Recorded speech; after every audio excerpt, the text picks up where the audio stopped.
नमस्कार, स्वागत आहे आपलं कथाकुंज मराठी या आपल्या मराठी कथा चॅनलवर, जिथे तुम्ही पाहू शकता धार्मिक, ऐतिहासिक आणि प्रेरणादायी अशा मराठी कथा. मित्र मैत्रिणींनो, मनाचे विकार दूर करून मुक्तिधामाकडे नेणारा राजमार्ग म्हणजेच श्री गुरुचरित्र ग्रंथ होय. आज आपण या पवित्र ग्रंथाच्या 34व्या अध्यायापर्यंत येऊन पोहोचलो आहोत.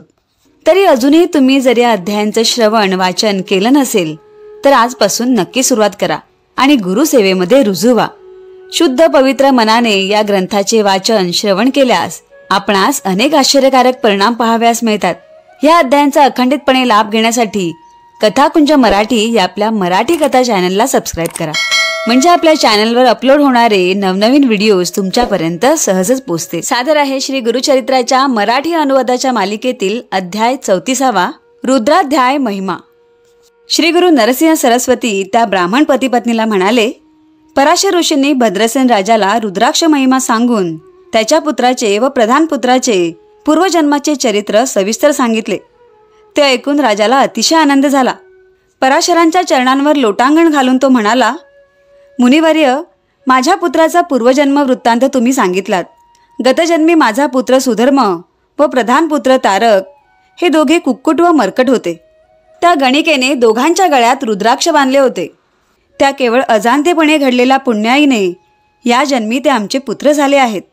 मुनिवर्य, आपण त्रिकालज्ञानी आहात, सर्वज्ञ आहात, तेव्हा माझ्या एकुलत्या एक पुत्राचे भविष्य सांगा. माझ्या पुत्राला किती आयुष्य आहे ते सांगण्याची कृपा करावी. राजाने असे विचारले असता पराशराने क्षणभर मौन धारण केले. थोडा विचार केला. मग ते राजाला म्हणाले, राजा, मी आता जे सांगतो ते अत्यंत कटू असले तरी ते सत्य आहे आणि ते ऐकून तुम्ही सगळे दुःखसागरात बुडून जाल याची कल्पना आहे. परंतु सत्य काय आहे ते सांगितले पाहिजे, नाहीतर माझ्या ज्ञानाला कमीपणा येईल, माझ्या साधनेला दोष लागेल. तुझी ऐकण्याची तयारी आहे ना? त्यावर राजा म्हणाला, भावी घटनांची कल्पना आली तर काहीतरी उपाय करून अनिष्ट असेल तर टाळता येईल अशा आशेने मी विचारित आहे. जे असेल ते सांगा. पराशर म्हणाले, मग ऐक तर. तुझा हा पुत्र अल्पायुषी आहे. तुझ्या पुत्राला 12 वर्षे झाली आहेत. आजपासून 7व्या दिवशी तुझ्या पुत्राला मृत्यू येईल. पराशरांचे हे शब्द भद्रसेनाला वज्रघाताप्रमाणे वाटले. तो एकाएकी बेशुद्ध पडला. थोड्या वेळाने शुद्धीवर आल्यावर तो गडाबडा लोळत शोक करू लागला. तो पराशरांचे पाय धरून विनवण्या करू लागला. मुनिवर्य, मला या दुःखापासून वाचवा. काहीही करून माझ्या मुलाचा अकाली मृत्यू टाळा. राजाचा तो शोक पाहून पराशरांना त्याची दया आली. ते भद्रसेनाला समजावीत म्हणाले, राजा, असा धीर सोडू नकोस. ह्या संकटावर मात करायची असेल तर त्या शूलपाणी शिवशंकराला शरण जा. त्याची आराधना कर. त्या शिवाच्याच इच्छेने ही सृष्टी निर्माण झाली. ब्रह्मदेवाने विश्व निर्माण करावे यासाठी स्वतःच शंकराने ब्रह्मदेवाला 4ही वेदांचा उपदेश केला. ह्या 4ही वेदांचे सार म्हणजे रुद्र अध्याय. हा रुद्र अध्याय म्हणजे प्रत्यक्ष मीच आहे असे स्वतःच शंकरांनी सांगितले आहे. त्या शंकरांच्या आराधनेचा उत्तम उपाय म्हणजे रुद्र अध्यायी प्रार्थनेचा सतत पाठ करणे. ह्या रुद्र अध्यायाचे जर कोणी भक्तिभावाने परम श्रद्धेने श्रवण पठण करतील तर त्यांच्या दर्शनाने इतर लोक उद्धरून जातील. हा रुद्र अध्याय शंकरांनी ब्रह्मदेवांना सांगितला. ब्रह्मदेवांनी इतर ऋषींच्या मुखाने तो पृथ्वीवर आणला. त्या शतरुद्रापेक्षा श्रेष्ठ मंत्र दुसरा कोणताही नाही. सर्व पापे, अपमृत्यू आणि दुरिते नष्ट करणारा व 4ही पुरुषार्थ प्राप्त करून देणारा हा रुद्र अध्याय मंत्र आहे. कामक्रोधादी विकारांपासून घडणारे सर्व प्रकारची पापे रुद्र अध्यायाच्या प्रभावाने नष्ट होतात. रुद्राचा पाठ करणाऱ्यांच्या समोर यायला सुद्धा यमदूत घाबरतात. मात्र हा रुद्राचा जप गर्वाने, उभे राहून, निजून, अपवित्रपणे, श्रद्धेशिवाय करू नये. रुद्राभिषेकाचे जल जे तीर्थ म्हणून प्राशन करतात त्यांना पापे शिवत नाहीत. रुद्र म्हणून शिवपूजन करणारा शतायुषी होतो. मी तुला एक उपाय सांगतो. तो केल्यास तुझ्या पुत्राचे आयुष्य वाढेल, गंडांतर टळेल. यासाठी भगवान शंकरांवर 10,000 रुद्रावर्तनांनी अभिषेक कर. 100 घटांची स्थापना कर. त्यात दिव्य वृक्षांची पाने ठेव व ते जल अभिमंत्रित करून ते मुलावर सिंचन कर. नित्य 10,000 रुद्रावर्तने कर. त्याला तीर्थप्राशन करू दे, म्हणजे तुझा मुलगा 10,000 वर्षे जगेल.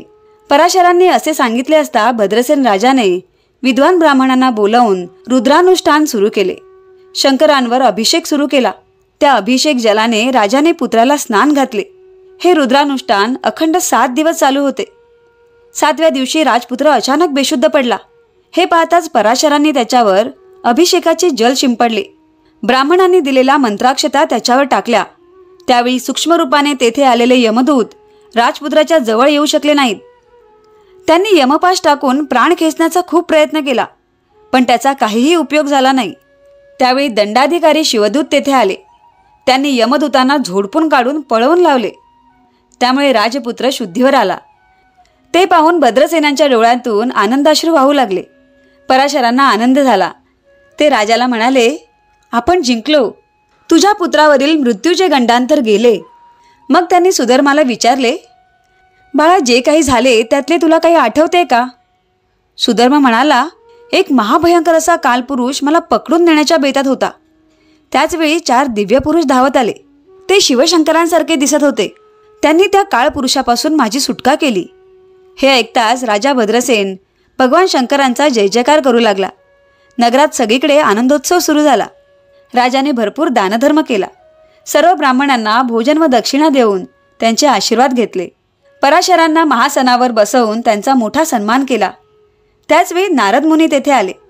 राजाने त्यांचा सन्मान करून विचारले, मुनिवर्य, आपण अवघ्या त्रैलोक्यात संचार करता, तेव्हा आपणास काही अपूर्व असे आढळले का? नारद मुनी म्हणाले, मी कैलास लोकी गेलो होतो. त्यावेळी यम वीरभद्राला जा विचारायला आला होता. माझ्या दूतांना शिवदूतांनी पिटाळून का लावले असे यमाने विचारले असता वीरभद्र त्याला म्हणाला, तू भद्रसेनाच्या मुलाला कोणाच्या आज्ञेने नेत होतास? त्याला 10,000 वर्षांचे आयुष्य आहे. तो सार्वभौम राजा होणार आहे. हे तुला माहीत नाही का? तू आपल्या मर्यादा का सोडल्यास? चित्रगुप्ताकडे काय नोंद आहे ती पहा. मग यमाने चित्रगुप्ताला खुलासा विचारला. तेव्हा चित्रगुप्त सुधर्माची पत्रिका पाहून म्हणाला, येथे या राजपुत्राला 12 वर्षे आयुष्य आहे असे लिहिले आहे खरे. मोठेच गंडांतर आहे, पण नंतर तेथेच मोठ्या पुण्याईने व रुद्रानुष्ठानाने ते गंडांतर चुकवून हा 10 वर्षे राज्य करील असे लिहिले आहे. हे ऐकताच यम वीरभद्राला नमस्कार करून निघून गेला. या पराशरांच्या सामर्थ्याने व रुद्र अनुष्ठानाने तुझ्या पुत्राने मृत्यूलाही जिंकले आहे असे सांगून नारद मुनी नारायण नारायण असे म्हणत आकाशमार्गाने निघून गेले. पराशरांनीही राजाचा निरोप घेतला. त्या ब्राह्मण पतीपत्नीला ही कथा सांगून श्री गुरु नरसिंह सरस्वती म्हणाले, रुद्र अनुष्ठानाचे व रुद्राक्ष धारण केल्याचे महात्म्य असे अद्भुत आहे. सिद्धयोगी नामधारकाला म्हणाले, म्हणून तर श्रीगुरूंचे रुद्राक्षावर इतके प्रेम आहे. श्रीगुरु रुद्रस्वरूप आहेत, म्हणूनच रुद्राध्यायाने त्यांची पूजा करावी. तर मित्रमैत्रिणींनो, रुद्राक्षाचे व रुद्र अध्यायाचे महत्त्व सांगणारा श्री गुरुचरित्रातील 34वा अध्याय येथे पूर्ण होत आहे. या अध्यायाच्या श्रवणाने पठणाने प्राणसंकटांचे निवारण होऊन आयुष्य वृद्धी होते. मित्रमैत्रिणींनो, श्रीगुरूंची अखंड कृपा आपल्यावर सदैव राहावी यासाठी या अध्यायाबरोबरच यापूर्वीच्या 33 अध्यायांचाही जरूर लाभ घ्या. सर्व दुःखांचे निवारण करणाऱ्या श्री गुरुचरित्र ग्रंथाचा महिमा सर्वत्र पोहोचवण्यासाठी हे व्हिडिओ जास्तीत जास्त शेअर करा. पुन्हा भेटू आपण श्री गुरुचरित्राच्या मराठी अनुवादाच्या मालिकेतील 35व्या अध्यायासह. श्री गुरुदेव दत्त.